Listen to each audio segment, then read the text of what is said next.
Is the screen shared? Yes, ma'am. Yes, ma'am.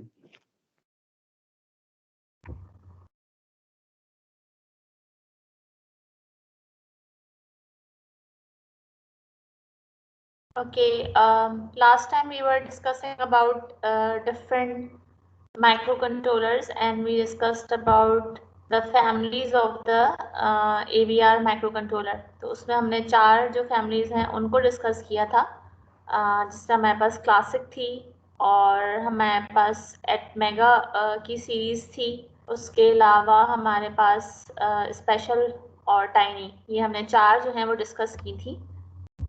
किस तरीके से इसके अंदर जो पार्ट नंबर हैं वो बता रहे होते हैं कि आपको रोम का जो साइज है वो हम उसमें से एक्सट्रैक्ट कर सकते हैं इंफॉर्मेशन जो कि मैन्युफैक्चरर ने रखी है कि कौन कितने डिजिट इसकी मेमोरी को बताएंगे। कुछ क्वेश्चंस थे जिसके ऊपर मैंने रिलेटेड स्टफ जो है वो उसकी वीडियोस भी पोस्ट की थी। तो now you are capable enough to decide that which particular micro controller would be suitable for your kind of the application। हर तरह के काम के लिए हर तरह का माइक्रो कंट्रोलर सूटेबल नहीं होगा, या आपको चूज करना होगा कि आपको फ्लैश मेमोरी ये इतनी काफ़ी रहेगी नहीं रहेगी, कोड मेमोरी इतनी सफिशेंट है नहीं है, इनपुट आउटपुट पिन्स इतने सफिशेंट है या नहीं है, या जैसी एप्लीकेशन आप चाह रहे हैं ये छोटे से काम के लिए ये वाली ऐसी आप यूज़ करें, आपको प्राइस को देखना है या उसके अंदर जो कैपेबिलिटीज़ हैं उसको देखना है। तो आपको हर तरह की रिक्वायरमेंट सूटेबल जो है वो नहीं मिलेगी। आपको अपनी एप्लीकेशन जो भी डिज़ाइन करनी है जो या जो पर्टिकुलर टास्क आपको परफॉर्म करना है उसके लिहाज से आपके पास काफ़ी सारे जो माइक्रो कंट्रोलर्स हैं वो अवेलेबल हैं।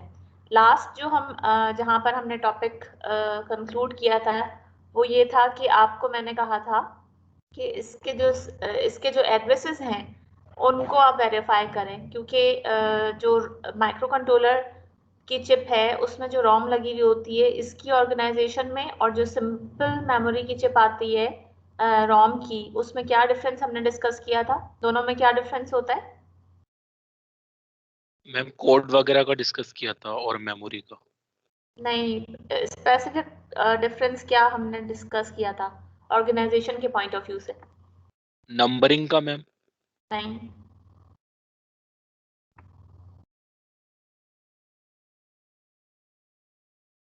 रेंजेस। रेंजेस तो आप निकाल रहे होते हैं दोनों के अंदर, लेकिन बेसिक डिफरेंस जो है वो क्या होता है ऑर्गेनाइजेशन के लिहाज से? बिट्स वगैरह का या बाइट्स का? 2 बिट्स होते हैं, मतलब वो हाफ हो जाती है। 2 बिट्स या 2 bytes? I mean 2 byte, sorry ma'am. 2 bytes. आपके पास माइक्रो कंट्रोलर के अंदर जो है वो 2 बाइट्स होती हैं, और जो माइक्रो प्रोसेसर है उस सॉरी जो बाकी आपके पास रैम या रोम की चिप्स हैं उसके अंदर ये मैंने डिस्कस किया था कि इसके अंदर आपके पास 1-1 बाइट की कैपेसिटी होती है अगर हम आम रोम या रैम की चिप की बात करें, लेकिन जो माइक्रो कंट्रोलर है उसमें आपके पास हर लोकेशन के ऊपर, हर एड्रेस के ऊपर 2 बाइट जो हैं वो स्टोर हो सकती हैं। तो इसके लिहाज से फिर हमने जो मेमोरी की कैपेसिटी है उसको कैलकुलेट किया था कि आपके पास जैसे 2 किलोबाइट है उससे मैक्सिमम एड्रेस क्या निकलेगा, या 8 किलोबाइट है तो उससे उसको आप कैसे निकालेंगे। तो ये मैंने आपको कहा था कि आप इसकी जो बाकी जो एड्रेसेस हैं उनको वेरीफाई कर लीजिएगा। तो ये आप कोई भी इसमें से आईसी का साइज उठा के देखते हैं तो उससे आप इस तरीके से उसका जो मिनिमम एड्रेस है या जो मैक्सिमम एड्रेस है उसको निकाल सकते हैं। मतलब अगर 256 है तो इसका मतलब है आप 256 किलोबाइट के लिहाज से नहीं निकालेंगे, आप उसको पहले हाफ करेंगे 128 किलोबाइट, और 128 किलोबाइट का मतलब क्या हुआ कि किलो का मतलब है कि उसमें 10 लाइंस चाहिए, और 128 का मतलब क्या होता है 2�7, मतलब 10 और 7 17, तो 17 लाइंस के लिहाज से आप बनाएंगे इसका मैक्सिमम एड्रेस। अब आप ये देख रहे हैं कि 4 एफ हैं, 4 एफ होने का मतलब कितने वंस हो गए 16, और इस वन का मतलब है कि ये 17th लाइन है जिसके ऊपर आपको 1 मिल रहा है। तो यानी ये हाफ के लिहाज से आप इसकी एड्रेस रेंज कैलकुलेट करते हैं कि मैक्सिमम साइज जो है वो क्या होगा। Okay, now the main topic of today's after the revision is AVR CPU के जो AVR माइक्रो कंट्रोलर है। अब इसका जो CPU है ये आर्किटेक्चर आप मोस्टली जितनी भी माइक्रो कंट्रोलर की एटमेगा की आईसी उठा के देख लें, या आप जो है वो दूसरी जो हमने फैमिलीज डिस्कस की उनको उठा के देख लें, तो ये आर्किटेक्चर आपको कॉमन नज़र आएगा AVR CPU के अंदर। अब सीपीयू का मतलब कि एक तो ये सेंट्रल प्रोसेसिंग यूनिट हो गया। थोड़ा सा इसमें डिफरेंस नोट करें कि जो हमने माइक्रो प्रोसेसर का सीपीयू पढ़ा था उसमें क्या था, एक तो रजिस्टर्स थे ABCD इस तरह से करके थे, ठीक है। दूसरी बात ये कि उसके अंदर ये ब्लॉक्स मौजूद नहीं थे, रैम का ब्लॉक उसमें मौजूद नहीं था, EEPROM का ब्लॉक उसमें मौजूद नहीं था, टाइमर का ब्लॉक उसमें अंदर मौजूद नहीं था। इस तरीके से जो अदर पेरिफेरल्स हैं वो उसमें मौजूद नहीं थे। तो ये पूरा का पूरा, यानी ये जितने भी आपको इसके ब्लॉक्स नजर आ रहे हैं, ये पूरा का पूरा इसका सीपीयू है, जिसके अंदर यानी एक ही चिप के अंदर आपको ये सारी चीजें नजर आ रही हैं। रैम आप देख कर आए कि किस माइक्रो कंट्रोलर के अंदर कितनी है आईसी के पार्ट नंबर के लिहाज से। इसी तरीके से EEPROM आप देख कर आए कि हर आईसी के अंदर जो है वो डिफरेंट साइज है, किसी में 4 किलोबाइट है, किसी में 8 किलोबाइट है, एंड सो ऑन। अब इसमें से जो सीपीयू का पोर्शन है, इसको अगर हम देखें पर्टिकुलरली, तो यहाँ आपको नजर आ रहा है कि ये जनरल पर्पस इसके अंदर जो है वो रजिस्टर्स मौजूद होते हैं। बाकी बसेस उसी तरीके से आपके पास तीनों तरह की होंगी, डेटा बस होगी, कंट्रोल बस होगी और एड्रेस बस होगी कि किस लोकेशन के ऊपर, किस पर्टिकुलर मेमोरी लोकेशन या किस रजिस्टर के ऊपर डेटा लेके जाना है, वो डेटा बस का काम है। तो ये हमारे पास बेसिक इसका आर्किटेक्चर है इसके सीपीयू का। अच्छा, अब अगर ये बेसिक आर्किटेक्चर है तो इसके अंदर हमारे पास क्या क्या जो है वो चीजें मौजूद हैं।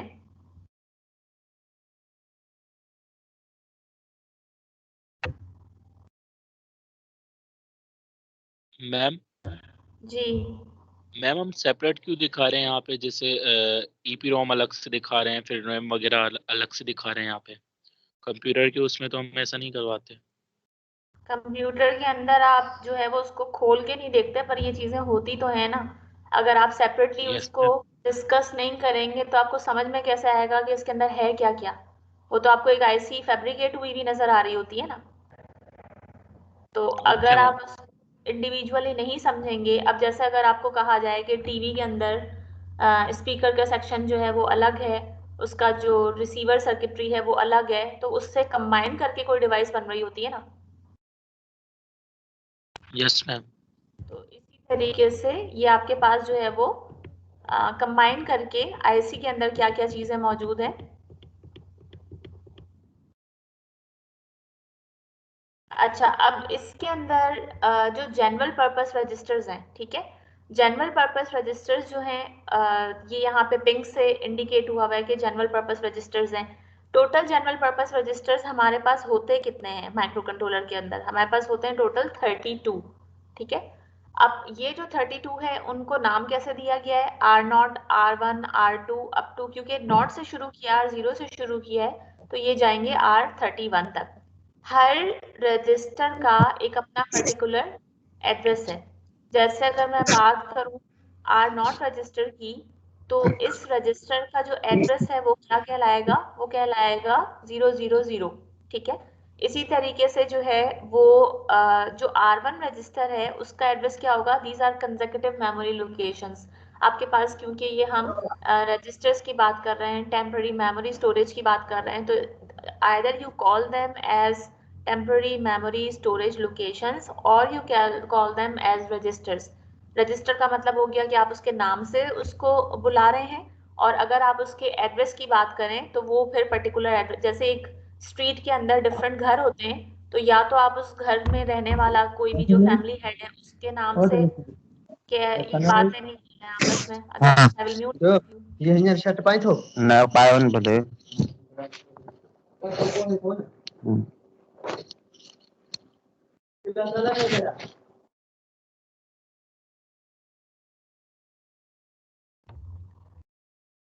ओके।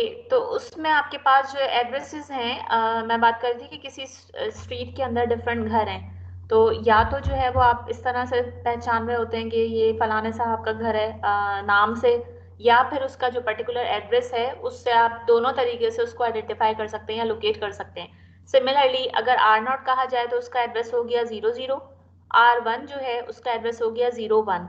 अब टोटल हमारे पास कितने रजिस्टर्स हैं? 32 रजिस्टर्स हैं, ठीक है। तो 32 के लिहाज से जो लास्ट रजिस्टर है यानी R31, इसका एड्रेस क्या बनेगा? FF कैसे? हर चीज में एफ तो यूं रटा हुआ होता है ना, चाहे फिट हो या ना हो, एफ तो बोलना ही बोलना है। एफ आया कैसे? मैम वो हेक्स में हो रहा है ना। तो हेक्स में ही पूछ रही हूँ, बट एफ नहीं बनेगा। हेक्स में आपके पास सिर्फ एफ होता है, नहीं मैम दूसरे भी होते हैं। तो वो दूसरा ही आएगा यहाँ पर जवाब। वो बताएं मुझे, उसकी लॉजिक से बताएं ना कि क्या कैसे निकाल रहे होते हैं आप। मैम 16 को एफ शो कर 16 को एफ शो 16 को एफ शो करते हैं, बट हमारे पास रजिस्टर्स कितने हैं? 32 मैम, 32 बस 32 रजिस्टर है। 32 रजिस्टर हैं, तो कोई भी हमारे पास अगर कैपेसिटी दी हुई होती है आईसी की, लेट से 2 किलोबाइट दी हुई होती थी, 4 किलोबाइट दी हुई होती थी, इसी तरीके से यहाँ पर आप समझ लें 32 लोकेशंस हैं। पहला स्टेप क्या होता है? उसको हेक्साडेसिमल कन्वर्ट करने के लिए आप किसके थ्रू निकालते हैं? पहले क्या कैलकुलेट करते हैं?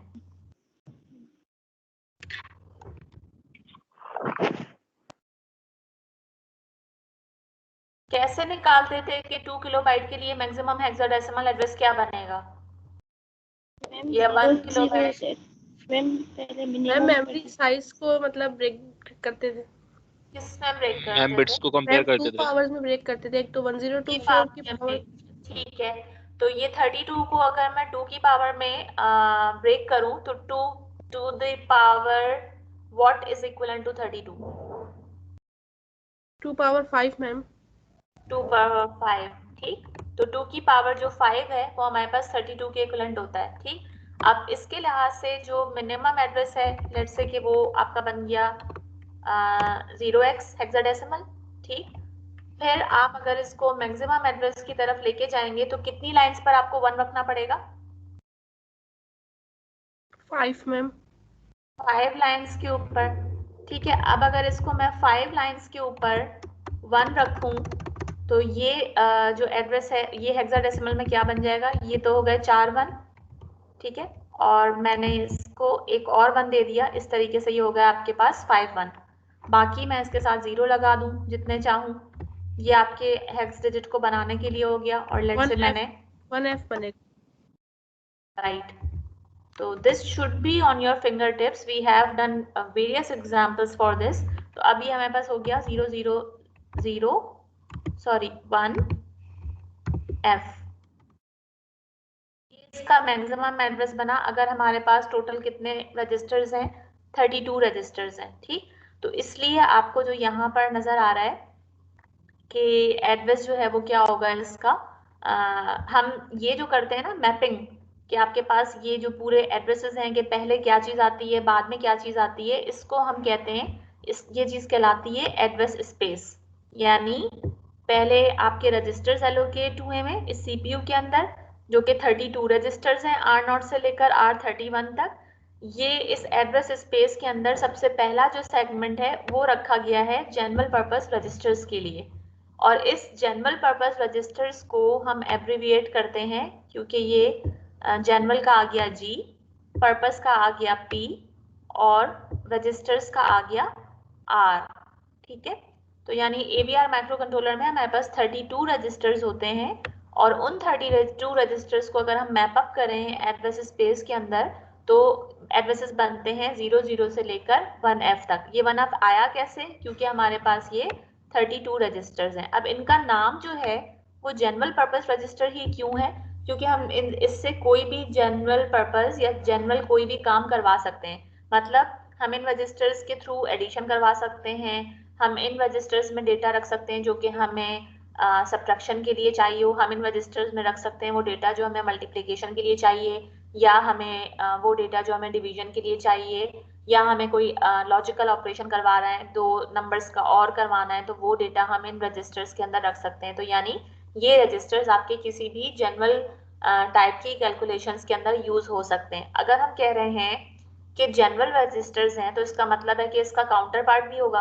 काउंटर पार्ट का मतलब जिससे आप कोई आम कैलकुलेशन या जनरल कैलकुलेशन ना करवाएं, इस तरह के रजिस्टर्स को हम कहते हैं स्पेशल फंक्शन रजिस्टर, राइट।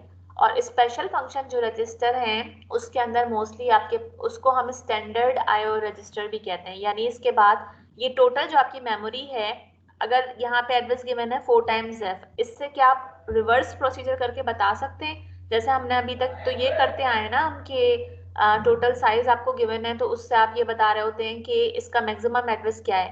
लेकिन अगर आपको मैक्सिमम एड्रेस गिवन हो तो क्या आप ये बता सकते हैं कि इस टोटल मेमोरी का साइज कितना होगा? 4 टाइम्स f लिखा हुआ है, तो इसका मतलब है ये टोटल मेमोरी कितनी है? मतलब मैंने अगर आपसे 1f दे के पूछा होता, कितनी? 2 power 16. 2 power 16 and 2 power 16 is equivalent to what?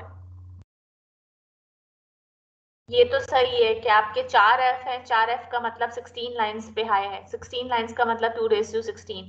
Now 2 raised to 16 is equivalent to what?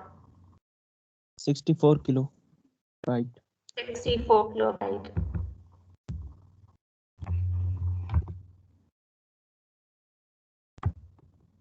To power 16 जो है इसको हम ब्रेक कर सकते हैं 2 raised to 6 में,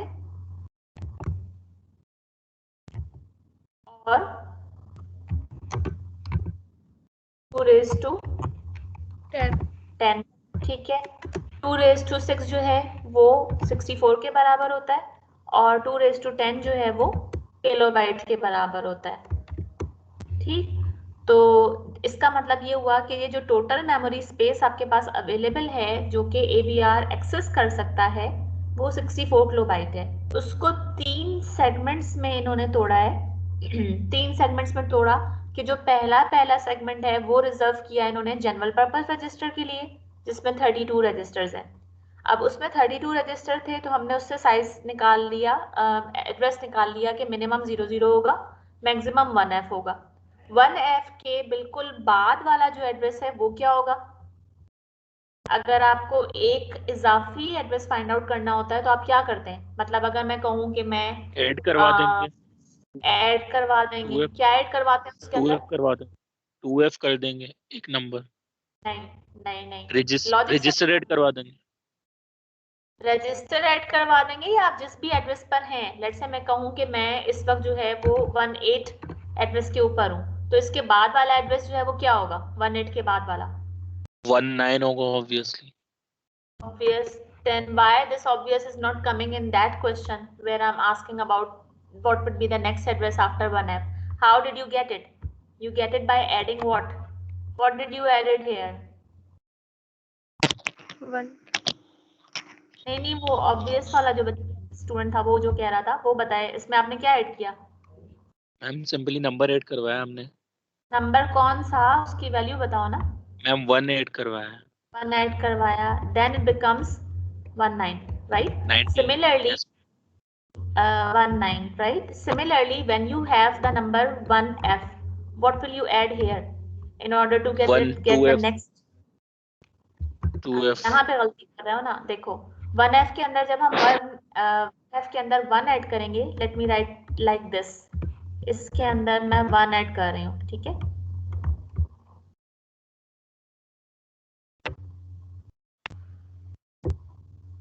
तो अगर इसके अंदर 1 ऐड किया तो ये क्या हो जाएगा? ये 2F आपका कैसे बन रहा है? F में 1 ऐड करते हैं तो क्या होता है?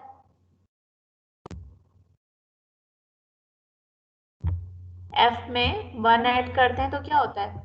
10.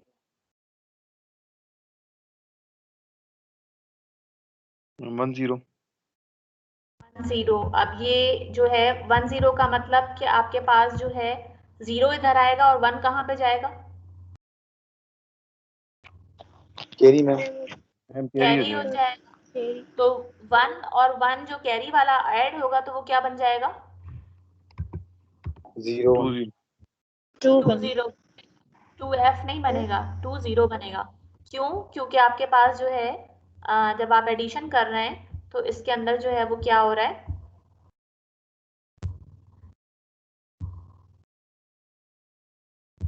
जब एडिशन कर रहे हैं तो यहाँ पर F और 1 आपके पास जो है वो 10 हो गया और यहाँ से ये 1 कैरी चला गया, 1 और 1 ये आपके पास 2 हो गया। इस तरीके से आपके पास 20 आया, 2F नहीं आएगा। ठीक है, कमिंग बैक कि हमें स्टार्टिंग एड्रेस मिल गया। अब क्या मिल गया? Starting address 20। जो हमारे पास ये स्पेशल फंक्शन रजिस्टर होते हैं उसको हम एब्रिविएट करते हैं SFR से, और इसको हम स्टैंडर्ड आईओ रजिस्टर भी कहते हैं। स्टैंडर्ड आईओ रजिस्टर्स हम क्यों कहते हैं? क्योंकि अगर हमें कनेक्ट करने हैं डिफरेंट इनपुट और आउटपुट टाइप की चीज़ें, यानी हमें स्विचेस को कनेक्ट करना है। स्विचेस किस कैटेगरी में आते हैं? इनपुट डिवाइसेस की कैटेगरी में आते हैं। हमें एलईडीज कनेक्ट करनी है, एलईडीज किस में आती हैं? आउटपुट टाइप की कैटेगरी में आती हैं। ठीक, कि हम कोई कंट्रोल ओरिएंटेड काम करवाना चाहते हैं, ऑन एंड ऑफ काम करवाना चाहते हैं, या इवन हम टाइमर्स को यूज करना चाहते हैं, या हम एनालॉग टू डिजिटल कन्वर्टर को यूज करना चाहते हैं, तो उनके डेडिकेटेड स्पेशल रजिस्टर्स होते हैं जिनको कि कॉन्फ़िगर करना पड़ता है। क्या मतलब डेडिकेटेड रजिस्टर्स होते हैं जिनको कॉन्फ़िगर करना पड़ता है? इसका मतलब ये कि एक मुझे टाइमर है जिसको 5 सेकंड तक चलाना है, ठीक है। एक काउंट जो है वो 1 सेकंड के अंदर होती है क्लॉक की। Let's assume this. तो अगर एक काउंट 1 सेकंड के अंदर हो रही है तो 5 काउंट्स कितनी देर में होंगी?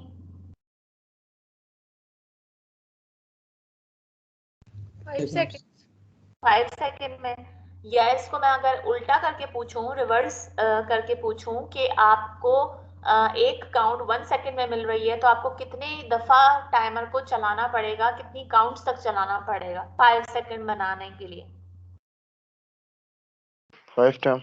Ma'am 5 5 times. तो इसमें ऐसा रजिस्टर मौजूद होता है जिसमें आपको वो काउंट लोड करनी पड़ती है कि आपको कितनी देर की टाइमिंग चाहिए। ठीक, तो ये आपके पास जो है वो टाइमर रिलेटेड रजिस्टर हो गए। इसी तरीके से जब आपको एनालॉग टू डिजिटल कन्वर्जन करवानी होती है तो उसके भी कुछ डेडिकेटेड रजिस्टर होते हैं। जैसे कि एडीसी को आपने स्टार्ट कब करना है तो उसमें एक इस तरह का बिट उसके अंदर एक रिजर्व होती है जिसके ऊपर आप 1 रखते हैं तो एडीसी की कन्वर्जन स्टार्ट हो जाती है। या आपको स्टॉप कब करना है तो उसके लिए एक बिट होती है रिजर्व उस रजिस्टर के अंदर जिससे वो अपना ऑपरेशन जो है वो स्टॉप कर देता है। या जो डिजिटली कन्वर्टेड डेटा है उसके रजिस्टर्स होते हैं स्पेशली कि लेट्स से कि आपको जो है वो आपने कोई पोटेंशियोमीटर लगाया हुआ था, वो आपने एनालॉग पिन के ऊपर दिया, ठीक, लेकिन अब उसका डिजिटल कन्वर्ट डेटा होकर क्या आया, वो एक रजिस्टर में जाके सेव हो जाता है। उसको ADC-L लो ऑर्डर बाइट या ADC-H ADC की हाई ऑर्डर बाइट वो कहते हैं। तो ये रजिस्टर्स इसके स्पेशल होते हैं। तो इस तरह के अगर आपको काम करवाने हैं टाइमर्स रिलेटेड, ADC रिलेटेड या सीरियल कम्युनिकेशन, तो उनके अलग अलग डेडिकेटेड रजिस्टर्स होते हैं। वो रजिस्टर्स हम डिटेल में डिस्कस करेंगे, बट हाल फिलहाल आप ये समझें कि हमारे पास वो टोटल जो रजिस्टर्स होते हैं वो इसके अंदर रिजर्व्ड होते हैं 64, ठीक है। अब अगर हमारे पास इस तरह के कामों के लिए 64 रजिस्टर्स हैं तो 64 रजिस्टर होने का मतलब अगेन ये 2 की पावर में आपके पास किसके इक्विवेलेंट बन जाएगा? 6 मैम 6 के इक्वल। तो अगर हम 64 को तोड़ें तो ये होगा 2⁶ के इक्विवेलेंट, ठीक है। 2⁶ के इक्विवेलेंट होने का मतलब क्या हुआ? कितनी लाइंस पर हमें रखना पड़ेगा 1? 6 लाइन। 6 लाइंस के ऊपर, ठीक है। तो 6 लाइंस के ऊपर अगर हम 1 रखते हैं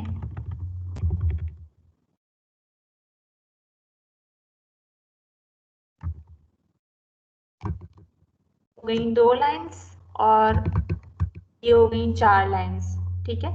और इसके साथ में अगर ये क्योंकि 4 डिजिट का हेक्साडेसिमल पैटर्न हम लेके चल रहे हैं तो हम मोस्ट सिग्निफिकेंट साइड के ऊपर जितने भी जीरोस लगा दें उससे हमारी वैल्यू पे फर्क नहीं पड़ेगा। तो ये इक्विवेलेंट किसके हो गया? ये इक्विवेलेंट किसके हो गया? 3F, ठीक है। तो इसका यानी 64 के लिहाज से जो साइज बना, मैक्सिमम एड्रेस बना, वो 003F बना, ठीक है। अच्छा, अब मसला क्या है कि हमने जो स्टार्ट किया था, अगर सिंपली हम 0 से स्टार्ट कर रहे होते और 64 लोकेशंस तक जाते कि 64 लोकेशंस के बाद क्या एड्रेस है, फिर तो ये चीज़ सिंपल थी कि ये आपका जो स्टार्टिंग एड्रेस है इसका या मिनिमम एड्रेस है वो 00 होता और ये कहाँ तक जाता? ये जाता 003F हेक्साडेसिमल तक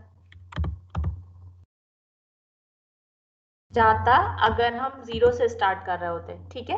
लेकिन अभी जो स्टार्टिंग लोकेशन है हमारी वो क्या है?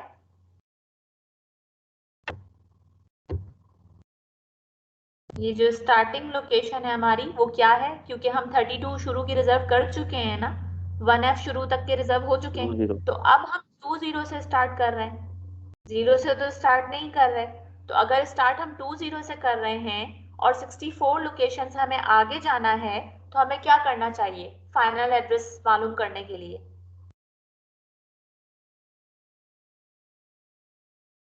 यानी 64 लोकेशंस के बाद जो हमारा एड्रेस आएगा वो क्या आएगा, ये फाइंड आउट करने के लिए मुझे क्या करना चाहिए?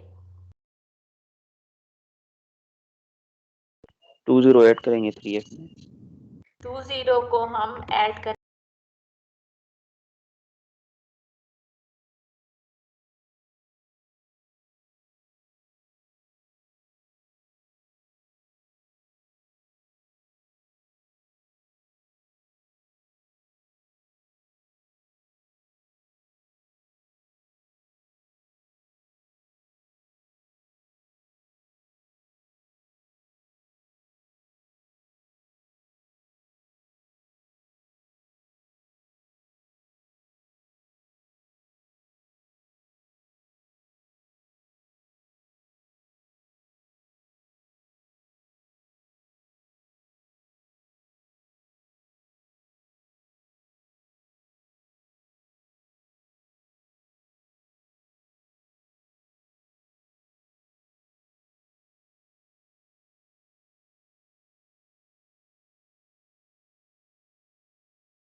सेगमेंट्स जिनको कि अगर हम ऐड करते हैं तो ऐड करने में हमारे पास ये टोटल जो मेमोरी साइज है वो 64 किलोबाइट बनता है। ठीक है, अब जनरल पर्पस रजिस्टर जो है हमारे पास वो है कितने, 32। स्पेशल फंक्शन रजिस्टर कितने हैं, 64। और SRAM कह रही हूँ मैं कि SRAM कितना होगा, तो SRAM को आपने ऐसे ही रखा, 64 किलोबाइट आपके पास ये टोटल स्पेस मौजूद है। 32 और 64 को मैं ऐड करूं, यानी इधर ऐड करूं उधर जाके सब्ट्रैक्ट कर लूं, एक ही बात है। या मैंने जो है वो ये SRAM को इधर लेकर आ गई और बाकी ये दोनों टर्म्स उधर ले गई, तो ये सब्ट्रैक्ट हो जाएंगे। ये टोटल जो है वो आपका बना कितना, 96 बाइट्स। ठीक है, इस 96 बाइट्स को मैं 64 किलोबाइट में से सब्ट्रैक्ट कर दूं। आपको ये पता है कि 96 जो बाइट्स हैं, 96 बाइट्स होने का मतलब ये पूरा 1 किलोबाइट भी नहीं बनाता। 1 किलोबाइट में कितनी बाइट्स होती हैं, 1024। 1024। ठीक है, तो मैंने इसको in the terms of larger unit मैंने कहा कि 1024 किलो बाइट्स जो हैं वो 1 किलो बाइट के बराबर होता है। तो अगर 1024 बाइट्स में से या 1 किलो बाइट में से ये सिर्फ कितने कंज्यूम कर रहा है, 96 बाइट्स को यूज कर रहा है। इसका मतलब मैं सब्ट्रैक्ट करूं तो मुझे मिल गया कि ये 928 बाइट्स इसकी बनी। तो यानी आपके पास जो है वो टोटल SRAM का अमाउंट कितना हुआ, 63 kilobyte 928 bytes. Is it clear कि ये हमारे पास जो बची हुई जो स्पेस है ये कितनी बन रही है, ये हमारे पास, क्योंकि ये आपके पास जो ऊपर वाला पोर्शन है ये 96 बाइट्स का बन रहा है। ठीक है, 32 प्लस 64 अगर हमने किया तो ये 96 सिर्फ बाइट्स बन रही हैं। ठीक है, 1 किलोबाइट भी ये पूरा नहीं है। तो इसका मतलब है कि ये 64 में से जब ये पूरा किलोबाइट भी नहीं बन रहा तो ये 63 किलोबाइट तो बचा ही बचा, और वो जो 1 किलोबाइट बना सकता था उसमें से सिर्फ 96 बाइट्स यूज हुई, तो ये 63 किलोबाइट के अलावा वो हमने निकाल लिया कि ये 928 जो बाइट्स है ये हमारे पास अवेलेबल है, जो कि हम SRAM के अंदर यूज कर रहे हैं।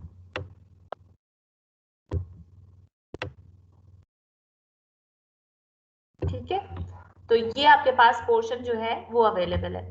अच्छा, इसके अलावा ये तो हमने इसके 3 सेगमेंट्स पढ़े कि जनरल पर्पस रजिस्टर है, स्पेशल फंक्शन रजिस्टर है और हमारे पास SRAM है। इसके अलावा हमारे पास इसका जो ये CPU है उसमें इन जनरल पर्पस रजिस्टर्स के अलावा ALU उसी तरह से जैसे हमने शुरू की क्लासेस में पढ़ा था कि इसमें शिफ्टर होगा, इसमें लॉजिकल सर्किटरी होगी, एडर सब्ट्रैक्टर वगैरह मौजूद होंगे। बाकी जो हमारे पास स्टेटस रजिस्टर है जिसमें हमने शुरू में कुछ कैलकुलेशंस पढ़ी थी कि हाफ कैरी का स्टेटस क्या होगा, कैरी का स्टेटस क्या होगा, हमने सिर्फ 3 फ्लैग्स को पढ़ा था। ठीक है, इसका जो स्टेटस रजिस्टर है उसके अंदर 8 बिट्स मौजूद हैं। जो भी रजिस्टर होगा ना उसके अंदर, अच्छा ये बात ध्यान में रखें कि हम ये जो बात कर रहे हैं मेमोरी स्पेस की, ये हम बात कर रहे हैं डेटा मेमोरी स्पेस की। ठीक है, या यहाँ पर आपको ये वर्ड नजर आ रहा है डेटा। ठीक है, इसका मतलब है कि हम रैम की बात कर रहे हैं। ये सब जो हमारे पास लोकेशंस हैं ये टेम्पररी मेमोरी लोकेशंस हैं, और जो हमने बाय 2 ऑर्गेनाइजेशन की बात की थी वो रोम के लिए है, दैट इज डिफरेंट। रैम के अंदर जो स्पेस है, जो कैपेसिटी है वो 8 बिट की है। ठीक है, रैम के अंदर जो स्पेस या कैपेसिटी है वो 8 बिट की है, लेकिन जो हमारे पास रोम है वो हमारे पास ऑर्गेनाइजेशन होती है बाय 2 की। तो ये डिफरेंस जो है वो जरूर जहन में रखिएगा कि इसको मिक्सअप कर जाते हैं स्टूडेंट्स कि रैम की कैपेसिटी आपके पास 8 बिट की होती है माइक्रो कंट्रोलर के अंदर, लेकिन जो आपके पास इसकी रोम है उसकी जो कैपेसिटी है जो हम पीछे पढ़कर आए हैं जिसके लिहाज से हमने उसकी एड्रेस रेंजेस फाइंड आउट की थी वो अलग चीज है। रोम के अंदर हम अपना प्रोग्राम स्टोर कर रहे होते हैं और रैम के अंदर हम सिंपल जो डेटा है, टेम्पररी डेटा, हम उसको स्टोर कर रहे होते हैं। तो दोनों की जो कैपेसिटीज हैं उनके अंदर डिफरेंस है और इसी वजह से इनकी जो एड्रेस रेंजेस हैं वो डिफरेंट तरीके से फाइंड आउट होती हैं। ठीक, तो ये डिफरेंस जरूर याद रखिएगा। अब जो जैसे इसके रजिस्टर्स हैं उन हर रजिस्टर के अंदर 8-8 बिट स्टोर करने की कैपेबिलिटी है, इसी तरीके से जो स्टेटस रजिस्टर है उसके अंदर भी 8 बिट्स हैं। वो 8 बिट्स हर बिट किसी ना किसी पर्पस के लिए रिजर्व्ड है। वो क्या पर्पस है? इसकी जो लीस्ट सिग्निफिकेंट बिट है वो कैरी फ्लैग के लिए रिजर्व्ड है। कैरी का किस तरह से ऑपरेशन होता है ये हमें पता है कि मोस्ट सिग्निफिकेंट से कैरी जनरेट होगी तो कैरी फ्लैग बिट हाई हो जाएगी, indicating a true condition that yes the carry has occur.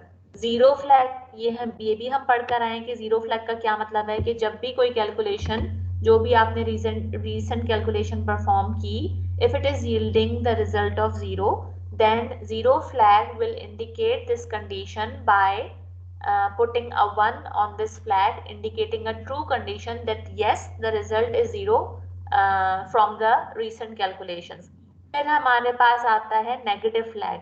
Negative flag को हम n से रिप्रेजेंट करते हैं। n का मतलब होता है कि जब आपने कोई कैलकुलेशंस की हैं तो आपका जो नंबर है उसकी मोस्ट सिग्निफिकेंट बिट जो है अगर वो 1 है तो ये कहलाता है कि वो नंबर नेगेटिव है। तो इसी चीज को इंडिकेट करने के लिए यहाँ पर आपके पास जो है वो नेगेटिव फ्लैग होता है। फिर हमारे पास आता है वी फ्लैग। वी फ्लैग का क्या मतलब होता है? वी फ्लैग जो है वो होता है ओवरफ्लो फ्लैग। अच्छा, अब ये ओवरफ्लो फ्लैग किस तरीके से काम करता है?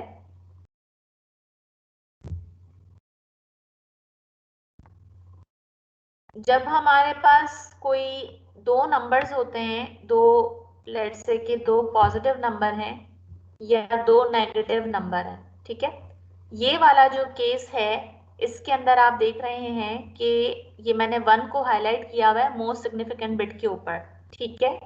ये 1 हाईलाइट मोस्ट सिग्निफिकेंट बिट पे जो हुआ हुआ है इसका क्या मतलब है कि नंबर कैसा है? अगर इसकी मोस्ट सिग्निफिकेंट बिट पे 1 है तो ये नंबर कैसे ट्रीट किया जाता है कि ये कैसा नंबर है? Negative number. नेगेटिव नंबर है, ठीक है? नेगेटिव ये नंबर। भी नेगेटिव नंबर है, दूसरा भी नेगेटिव नंबर है। तो ऑब्वियस कैलकुलेशंस जो है वो हमारे पास क्या होती हैं कि जब दो नेगेटिव नंबर्स को हम सब सम करते हैं तो आंसर क्या आता है? पॉजिटिव। मतलब नेगेटिव ही आता है। नेगेटिव ही आता है। -2 में मैं -2 ऐड करूं तो -4 आएगा। लेकिन इसका रिजल्ट किस तरह का आ रहा है कि जब मैं इन दोनों को ऐड कर रही हूँ तो ये 1 और 1 ऐड होके यहाँ पे क्या आ रहा है? 0, और कैरी चला जाएगा 1, ठीक। तो ये तो रजिस्टर के अंदर तो कैपेसिटी सिर्फ 8 बिट की होती है, तो ये तो सिर्फ इस नंबर को स्टोर करेगा। तो इसका मतलब है कि ये मुझे जो रिजल्ट है ये सही नहीं दिखा रहा, क्योंकि यहाँ पर जो मोस्ट सिग्निफिकेंट बिट थी उसमें क्या आ रहा है? इसने 1 को 0 कर दिया। हालांकि दो नेगेटिव नंबर्स को ऐड किया लेकिन ये 0 हो गया। ये ऐसे शो कर रहा है जैसे कि ये कोई पॉजिटिव नंबर है। सिमिलरली जब हम दो पॉजिटिव नंबर्स को सम करते हैं, पॉजिटिव नंबर्स को सम करने का मतलब कि उसकी मोस्ट सिग्निफिकेंट बिट के ऊपर अगर 0 है, ठीक है, इन दोनों को सम किया लेकिन आपके पास पीछे से कैलकुलेशंस इस तरह की आ रही थी जैसे यहाँ 1 1 है तो यहाँ पे 0 आया और यहाँ 1 कैरी चला गया। इस कैरी की वजह से यहाँ पर क्या आ गया? 1 आ गया। तो अब ये कैसे रिफ्लेक्ट कर रहा है? हालांकि ये दोनों जो नंबर थे वो पॉजिटिव नंबर थे, लेकिन जब आप इसको सम कर रहे हैं तो यहाँ पर ये क्या दिखा रहा है? 1 दिखा रहा है। अब ये 1 दिखाने का मतलब ये तो इसको नेगेटिव नंबर की तरह से शो कर रहा है। तो इस तरह के एरर को हम इंडिकेट करने के लिए हमारे पास जो फ्लैग होता है this is called V flag, और इसको हम कहते हैं ओवरफ्लो फ्लैग। क्यों ये जनरेट हुआ? कि आपके पास जो है वो इसके लिए कैपेसिटी नहीं थी, कि रजिस्टर के पास 8वीं बिट के बाद 9वीं बिट को होल्ड करने की कैपेसिटी ही नहीं है। तो इस तरह की कंडीशन को वी फ्लैग से रिप्रेजेंट किया जाता है, इसको हम कहते हैं ओवरफ्लो फ्लैग। तो अगर दो आपने नंबर्स लिए, उनका रिजल्ट पॉजिटिव आना चाहिए था लेकिन नेगेटिव दिखा रहा है, या नेगेटिव आना चाहिए था और पॉजिटिव दिखा रहा है, तो इस कंडीशन को जो फ्लैग रिप्रेजेंट करता है वो ओवरफ्लो फ्लैग होता है। अच्छा, ये हो गया हमारे पास मतलब जो हमने अभी तक फ्लैग्स डिस्कस किए कि आपके पास ये फ्लैग्स मौजूद होते हैं। ये तो हो गया ओवरफ्लो फ्लैग, ठीक है। इसके बाद है साइन फ्लैग।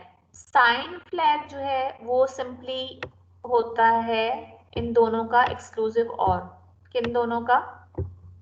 वी फ्लैग का और एक्सक्लूसिव और का। ये मैं सिंबल बना रही हूँ एन का, कि ये फ्लैग्स होते क्या हैं। ये साइन फ्लैग आपके पास इसके इक्विवेलेंट होता है। इसका फॉर्मूला होता है कि ये वी फ्लैग और नेगेटिव फ्लैग के एक्सक्लूसिव और के बराबर होता है। फिर आता है half carry flag. Half carry flag हम पढ़कर आए पीछे, हमने उसकी डिफरेंट जो कैलकुलेशंस हैं वो भी करके देखा था कि निबल पोजीशन से कैरी जनरेट हो रहा है तो वो हाफ कैरी के इक्विवेलेंट होता है। इसको हम H से भी रिप्रेजेंट करते हैं, इसको हम HC से भी रिप्रेजेंट करते हैं, इसको हम AC से भी ऑक्सिलरी कैरी के नाम से इससे भी रिप्रेजेंट करते हैं। अच्छा, उसके बाद ये जो 2 फ्लैग्स हैं इनके लिए हम पढ़ेंगे पूरे चैप्टर। टी फ्लैग ये स्टैंड करता है टेम्पररी फ्लैग के लिए। टेम्पररी फ्लैग का मतलब है जैसे कि मुझे किसी लोकेशन पे कोई डेटा रखना है, ठीक है, कॉपी करना है, तो उसके लिए आप कोई रजिस्टर यूज कर लेते हैं। रजिस्टर का मतलब होता है 8 बिट, लेकिन अगर मुझे सिर्फ एक सिंगल बिट कॉपी करनी है तो उसके लिए फिर मैं ये टेम्पररी बिट लोकेशन यूज करूंगी, टी फ्लैग। इसको कैसे यूज करते हैं, इसकी क्या इंस्ट्रक्शन होती है, इसके लिए हम एक पूरा चैप्टर पढ़ेंगे बिट एड्रेसेबिलिटी का, उसमें इसको डिटेल से डिस्कस करेंगे। और जो मोस्ट सिग्निफिकेंट पे ये लास्ट फ्लैग है आई स्टैंड्स फॉर इंटरप्ट फ्लैग। अब इंटरप्ट क्या होता है, इंटरप्ट के लिए भी हमें पूरा चैप्टर एक है जो डिटेल में डिस्कस करना है। मैं आपको नटशल में ऐसे समझाती हूँ कि लेट्स से कि कोई इमरजेंसी कंडीशन है, हम हॉस्पिटल के लिए कोई सिस्टम बना रहे हैं जिसके अंदर कोई पेशेंट है जो कि जिसकी ईसीजी मॉनिटर हो रही है, कार्डिक पेशेंट है, ठीक है। अगर उसकी जो ईसीजी है वो एबनॉर्मल हो जाती है तो आप ये वेट नहीं करेंगे कि डॉक्टर कब विजिट पर आएगा। हर किसी के शेड्यूल्ड होते हैं ना कि, और शेड्यूल में भी डिफरेंट टाइमिंग्स होते हैं कि आईसीयू वाले जो पेशेंट्स हैं उनके पास लेट्स से कि 4 दफा डॉक्टर का विजिट हो रहा है, और जो सिंपल रूम्स में या वार्ड्स में है उनका दिन के अंदर 2 दफा हो रहा है, एक सुबह में डॉक्टर आ गया, एक शाम में आ गया, ठीक है। लेकिन जो आईसीयू के पेशेंट होते हैं वो इमरजेंसी वार्ड में उनको रखा इसलिए जाता है कि उनको फौरन अगर ज़रूरत है केयर की या मॉनिटरिंग की या सडन अटेंशन की in the case of emergency, तो उनको फौरन वो प्रोवाइड की जाए। अब मॉनिटर पीछे लगा हुआ है, उसके ऊपर ईसीजी आ रही है, लेट्स से कि किसी स्टेज पर ईसीजी डिस्टर्ब हो गई, ठीक है, तो ये इंटरप्ट जनरेट करे। इस तरह की हमें सिचुएशन से सामना पड़ता है कि ये इंटरप्ट जनरेट करे कि फौरन जो डॉक्टर है उसको अलार्म मिल जाए, या तो उसको कॉल के थ्रू बताया जाए, या उसकी मोबाइल के अंदर जो है वो इस तरह की ऐप इंस्टॉल हुई हो जिसके ऊपर उसको डायरेक्टली आ जाए कि आईसीयू के बेड नंबर फलाने के ऊपर पेशेंट जो है उसकी क्रिटिकल कंडीशन है। तो ये इंटरप्ट जनरेट करने वाला मैकेनिज्म है, इसमें रूटीन या शेड्यूल तरीके से इसकी मॉनिटरिंग नहीं की जाएगी। सिमिलरली वो जो मैंने आपको फायर एक्सटिंग्विशर की एग्जांपल दी थी, तो उसमें इमरजेंसी वाली कंडीशन है तो उसमें फौरन अटेंशन की जरूरत है। तो ये जो आई फ्लैग है वो इस तरह का स्टेटस हमें बताता है कि अगर कहीं पर इमरजेंसी कंडीशन है या इमरजेंसी कंडीशन ना भी हो, आप उसमें सडन अटेंशन आपको चाहिए, तो उसके लिए हम ये आई फ्लैग यूज कर रहे होते हैं। तो ऑन द होल हमारे पास इस माइक्रो कंट्रोलर के अंदर 8 फ्लैग्स होते हैं, ठीक है।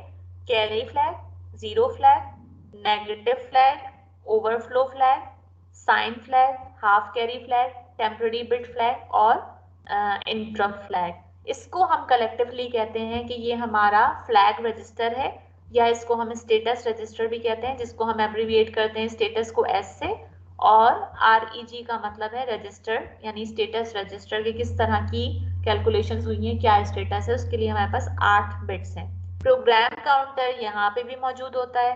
प्रोग्राम काउंटर का मतलब ये होता है कि जब आप प्रोग्राम मेमोरी से कोई प्रोग्राम एक्सिक्यूट करवा रहे हैं, जैसे हम कोई प्रोग्राम लिख रहे हैं किसी लोकेशन के ऊपर, तो वो कंसेक्यूटिव मेमोरी लोकेशंस के ऊपर लिखा जाता है, ठीक है। यानी मेरी पहली जो लोकेशन है वो 00 है, ठीक है।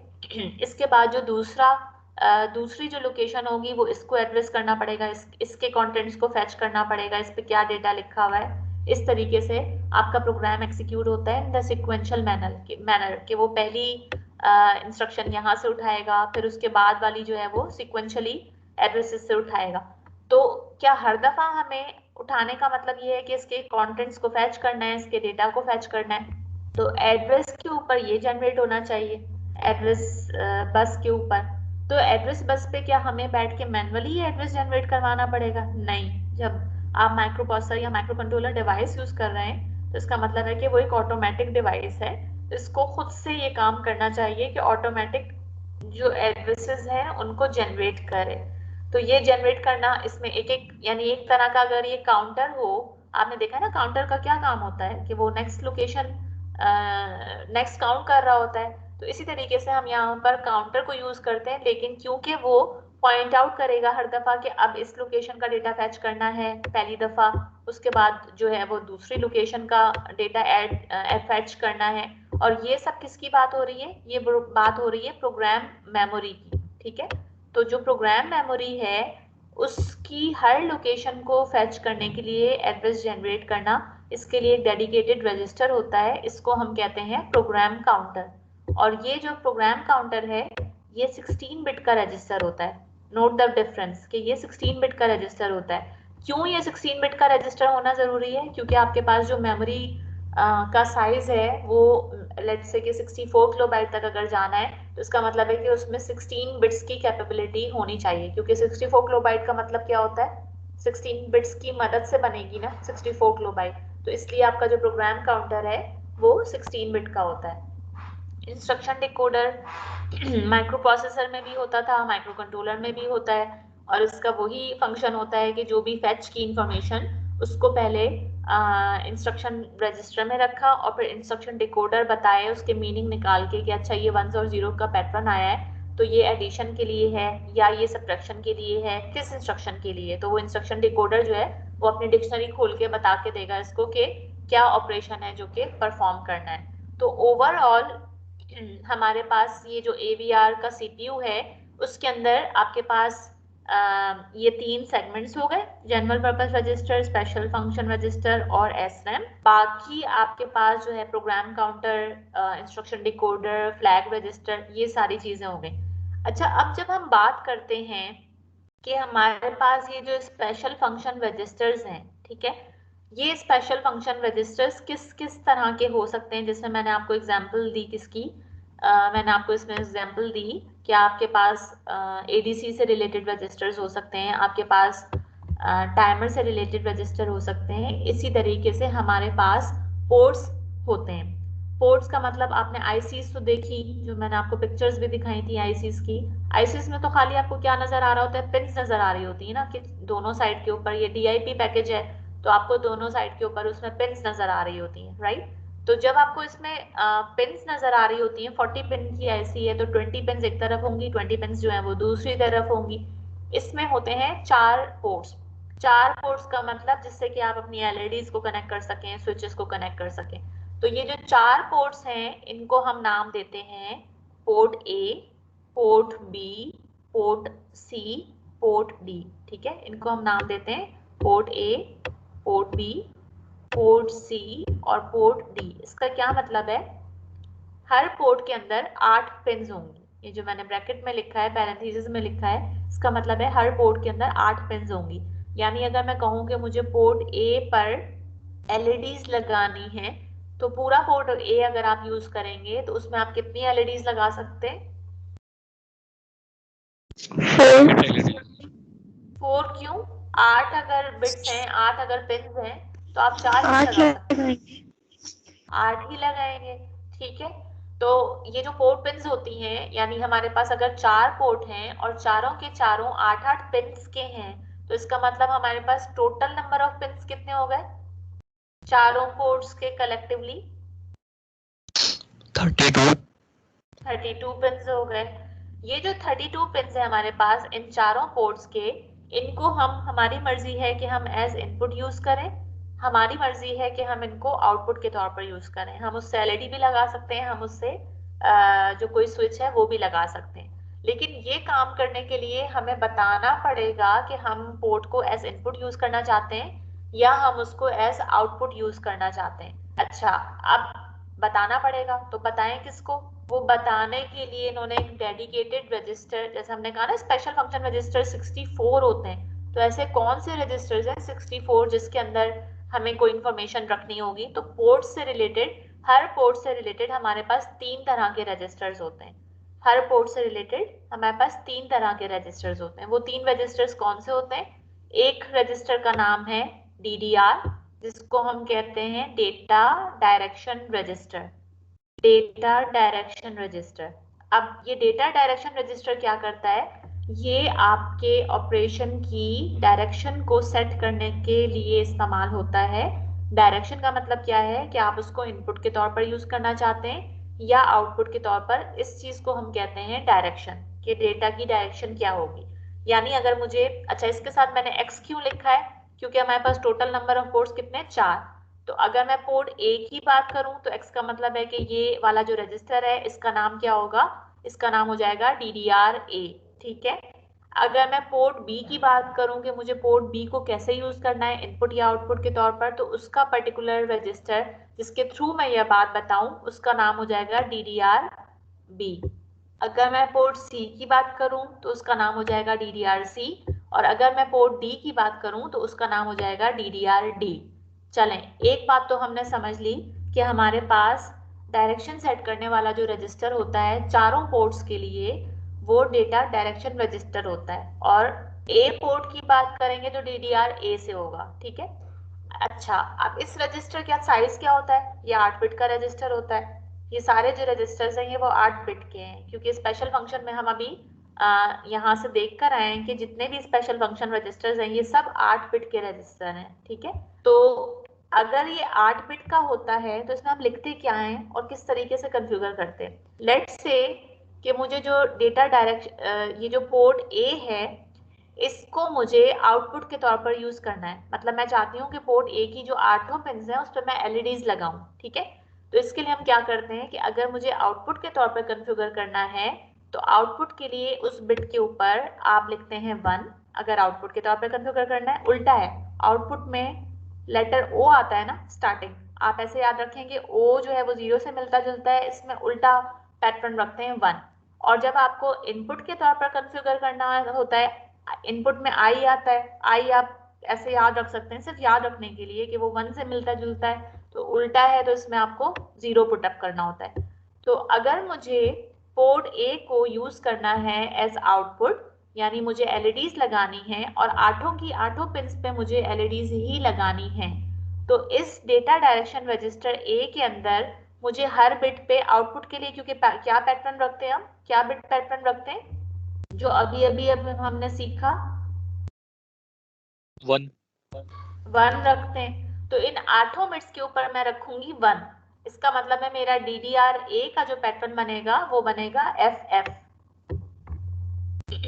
लेकिन अगर मुझे इसके ऊपर LEDs नहीं लगानी थी, मुझे इसकी पिन्स के ऊपर स्विचेस लगाना है, मतलब मुझे इसको इनपुट के तौर पर कॉन्फ़िगर करना है, 8 की 8 पिन्स के ऊपर मैं स्विचेस लगा दूं, तो ये काम करने के लिए मुझे कौन सा रजिस्टर यूज करना पड़ेगा? क्योंकि ये डायरेक्शन सेट करना होता है कि आप इनपुट के तौर पर यूज करेंगे या आउटपुट के तौर पर। तो DDR-A के अंदर मुझे सारी बिट्स के ऊपर 0 रखना पड़ेगा, क्योंकि 0 is used to configure the port as an input. तो यहाँ पे मुझे 0 0 रखना पड़ेगा। अच्छा, अब बताएं कि अगर मुझे पोर्ट ए की जो 4 पिन्स हैं लीस्ट सिग्निफिकेंट, ठीक है, लीस्ट सिग्निफिकेंट पिन्स को मुझे इनपुट के तौर पर यूज करना है, यानी 4 स्विचेस लगाने हैं, और मुझे मोस्ट सिग्निफिकेंट जो पिन्स हैं उनके ऊपर मुझे LEDs लगानी है, उसको मुझे आउटपुट के तौर पर कॉन्फ़िगर करना है। तो DDR-A में मैं पैटर्न क्या रखूं? 1 1 1 1 and 0 0 0 0। जहां पे हमें इनपुट के तौर पर कॉन्फ़िगर करना है लीस्ट सिग्निफिकेंट के ऊपर, ठीक है, इनपुट के लिए हम देखेंगे क्या पैटर्न रखते हैं, हम रखते हैं 0। तो उन 4 बिट्स के ऊपर हमने इनपुट के लिए रख दिया 0। ठीक है।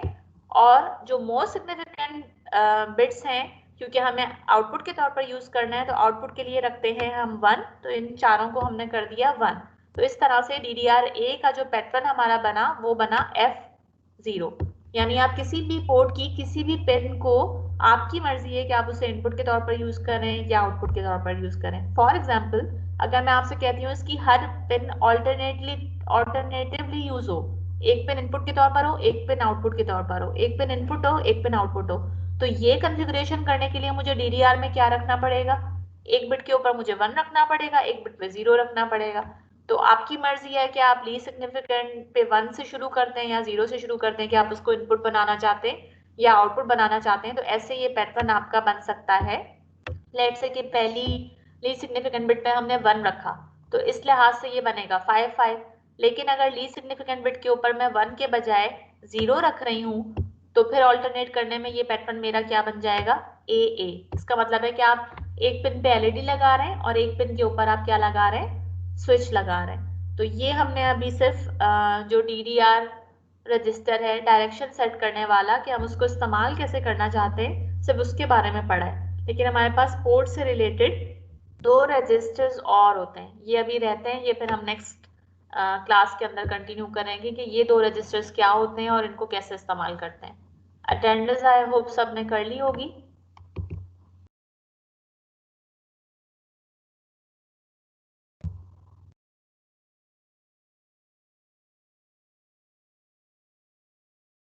मैम जी मैम मैंने पढ़ा था कुछ और भी रजिस्टर होते हैं, जैसे प्रायोरिटी रजिस्टर होता है जिसमें प्रायोरिटी बिट जो 1 होती है, और साइन रजिस्टर में भी MSP 1 होता है, तो हम उससे भी साइन इंडिकेट करते हैं साइन साइन सिलेक्ट साइन की बिट होती है। साइन। जी मैम, साइन उसमें MSP। हाँ, वही तो हमने मैम यहाँ पे मैंने पढ़ा था। डिस्कस। जी मैम। मैम आपने दूसरा ये बताया था कि ये एक एक्सक्लूसिव और होता है ना, नेगेटिव